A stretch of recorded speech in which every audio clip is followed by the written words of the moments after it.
அவிச்சு போட்டு சாப்பிடக்கல ஒரு டேஸ்ட்.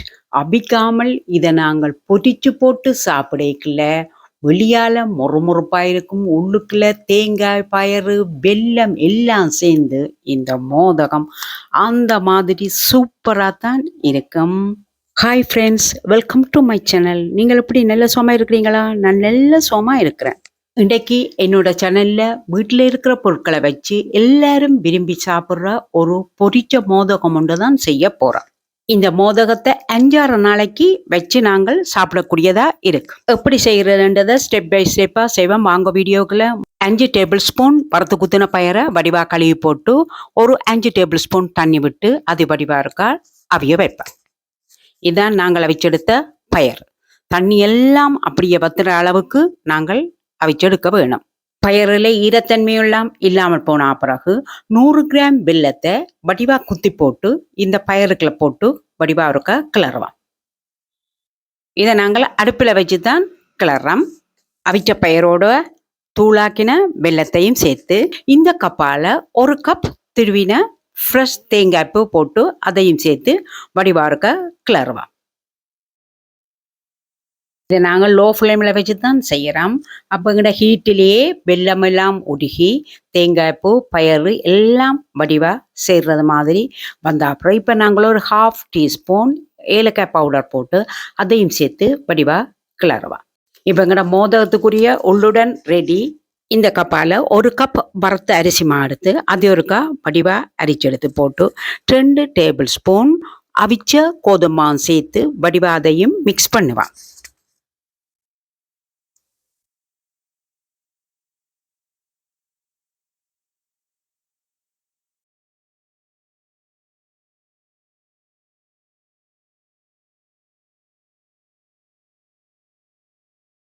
ரெண்டு மாவும் மிக்ஸ் பண்ணின பிறகு நாங்கள் ஒடுக்கமான ஒரு பாத்திரத்தில் இந்த மாவை போட்டு ஒரு 1/2 டீஸ்பூன் உப்புத்தூள் போட்டு அதையும் சேர்த்து வடிவாக ஒருக்கா மிக்ஸ் பண்ணுவோம். நாங்கள் தண்ணியை கொதிக்க வைப்போம். தண்ணியை டீக்கு கொதிக்க வைக்கிற அளவு ஹீட்டில் கொதிக்க வச்சு போட்டு இந்த மாவுக்குள்ள கொஞ்சம் கொஞ்சமாக விட்டு நாங்கள் இந்த பதத்துக்கு கிண்டி எடுப்போம்.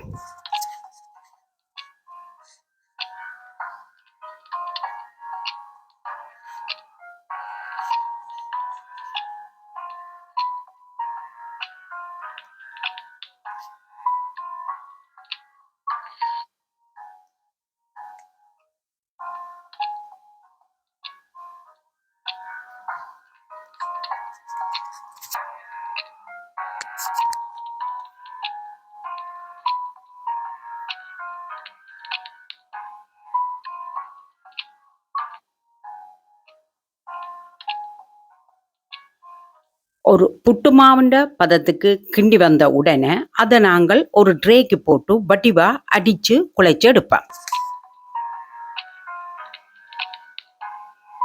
கையில் ஒட்டாத பதம் வார வரையும் வடிவா அடிச்சு குழைச்சு போட்டு இப்போ நாங்கள் அந்த குழைச்ச மாவுக்குள்ள 1 table spoon white coconut oil விட்டு வடிவா அதையும் சேர்த்து குழைச்சு எடுப்போம்.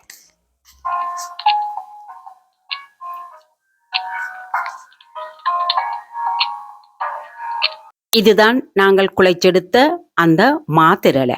இப்போ அந்த மாத்திரலையிலிருந்து நாங்கள் இப்போ ஒரு 5-6 மோதகத்துக்கு அளவா அதை அளவளவா உருட்டி எடுப்போம். உருட்டின மாவை மூடி போட்டு ஒரு உருளையை எடுத்து நாங்கள் வடிவா இப்படி தட்டுவோம். ஃப்ரெண்ட்ஸ் பாருங்க எப்படி நாங்கள் இந்த மோதகத்தின் மேல் பகுதியை தட்டுறோம்ன்றதை பாருங்க. நாங்கள் அவிக்கிற மோதகத்தை கொஞ்சம் மெல்லிசா தட்டுவோம். இந்த மோதகம் நாங்கள் பொரிக்கிறபடியா கொஞ்சம் தடிப்பா தான் தட்ட போறோம்.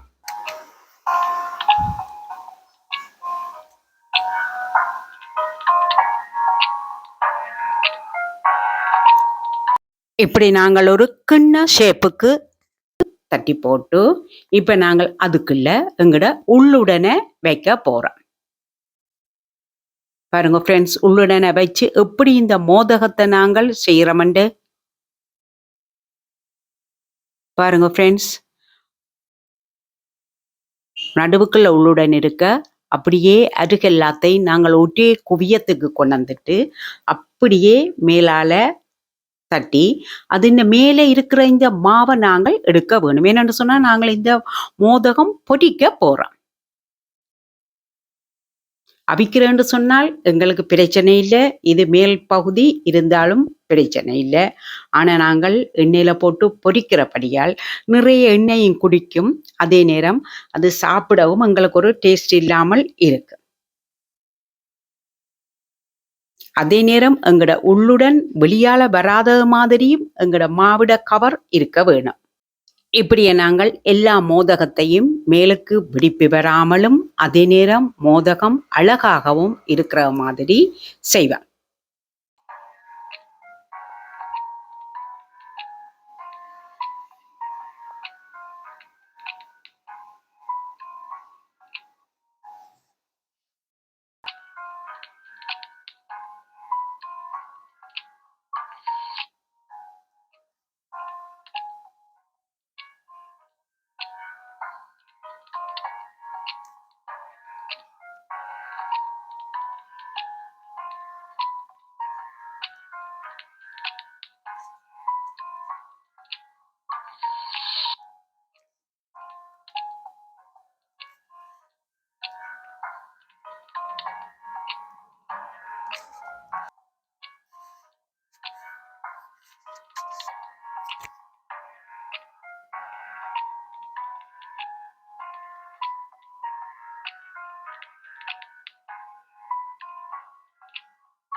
பாருங்க ஃப்ரெண்ட்ஸ், இதுதான் நாங்கள் செய்த மோதகம்.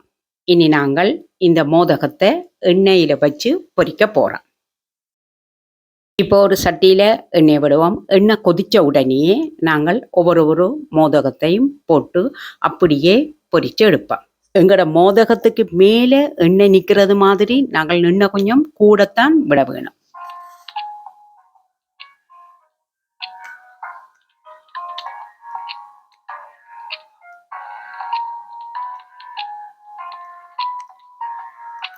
இப்படி எங்களோட மேல் தோல் கோல்ட் கலராக வந்த உடனே எங்களோட மோதகம் பொரிஞ்சிட்டுது. இப்போ நாங்கள் அதை அப்படியே எண்ணெய் வடிகட்டி எடுப்போம்.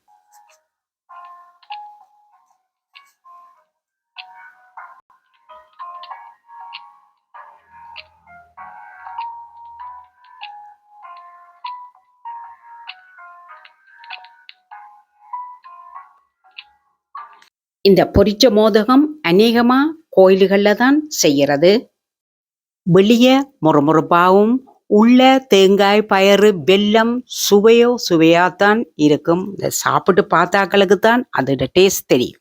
என்னோட இந்த ரெசிபி உங்களுக்கு பிடிச்சிருந்தால் நீங்களும் ஒரு கால் செய்து பார்த்து டேஸ்ட் பண்ணிட்டு எப்படி என்று சொல்லுங்க. இந்த வீடியோ உங்களுக்கு பிடிச்சிருந்தால் ஒரு லைக் போடுங்க. உங்களோட ஃப்ரெண்ட்ஸ் ஃபேமிலி மெம்பர்ஸ் எல்லாருக்கும் ஷேர் பண்ணுங்க. புதுசாக பார்க்குற யாராவது இருந்தால் எம்டி தமிழ் குக்கிங் சேனலை சப்ஸ்கிரைப் செய்து பெல் ஐக்கானை ப்ரெஸ் பண்ணுங்க. மீண்டும் ஒரு புதிய சுவையான சமையல் ரெசிபியுடன் அடுத்த வீடியோவில் சந்திப்போம். என்றும் உங்கள் பெருத்தியூர் தவா.